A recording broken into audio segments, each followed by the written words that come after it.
क्या आपने कभी किसी व्यक्ति को देखा है जिसकी उम्र भले ही 60 के पार हो, लेकिन उसकी आंखों में बचपन की चमक हो, उसके चेहरे पर वो ही नमी हो जो वसंत की सुबह में पत्तों पर होती है। उम्र तो बढ़ रही होती है, लेकिन जैसे समय उस पर असर ही नहीं डाल पाता।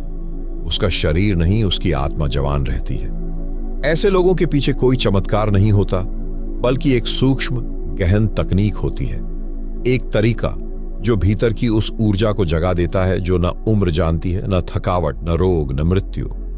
आज हम बात करेंगे उस तकनीक की जिसे योगानंद ने जीवन में उतारा और जो आज भी लाखों लोगों को जवान बनाए हुए है, बाहर से भी और भीतर से भी। लेकिन उससे पहले मैं आपसे एक अनुरोध करूंगा।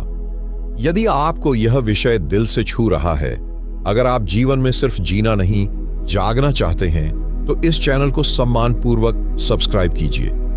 कोई दबाव नहीं है, सिर्फ अनुरोध है, क्योंकि हम यहां मजबूरी नहीं, आंतरिक प्रेरणा से आए हैं। और यदि आपको यह बात प्यारी लगे तो एक प्यारा सा कमेंट जरूर छोड़िए, ताकि हम आपके साथ इस यात्रा को और भी गहराई तक ले जा सके।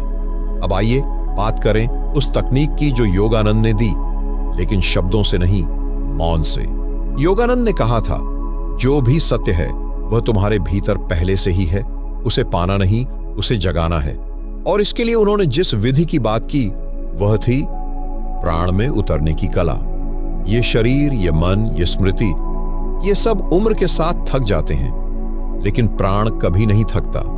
प्राण वह ऊर्जा है जो तुम्हारे भीतर तब से है जब तुम गर्भ में थे, और जो तुम्हारे अंतिम क्षण तक तुम्हें जीवित रखेगा। योगानंद ने सिखाया, यदि तुम प्राण की नाड़ी को छू लो तो तुम अमृतत्व को छू लोगे।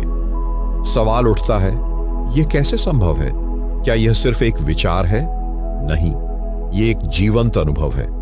योगानंद ने कहा था कि शरीर को जवान बनाए रखने का रहस्य शरीर में नहीं, प्राण में है, और प्राण को जागृत करने का मार्ग है सचेत श्वास। लेकिन यह श्वास साधारण नहीं है। यह वह श्वास है जिसमें तुम सांस नहीं लेते, तुम खुद को भीतर बुलाते हो। जैसे हर सांस के साथ तुम अपने हृदय में उतरते जाओ, धीरे धीरे, बिना किसी जल्दबाजी के।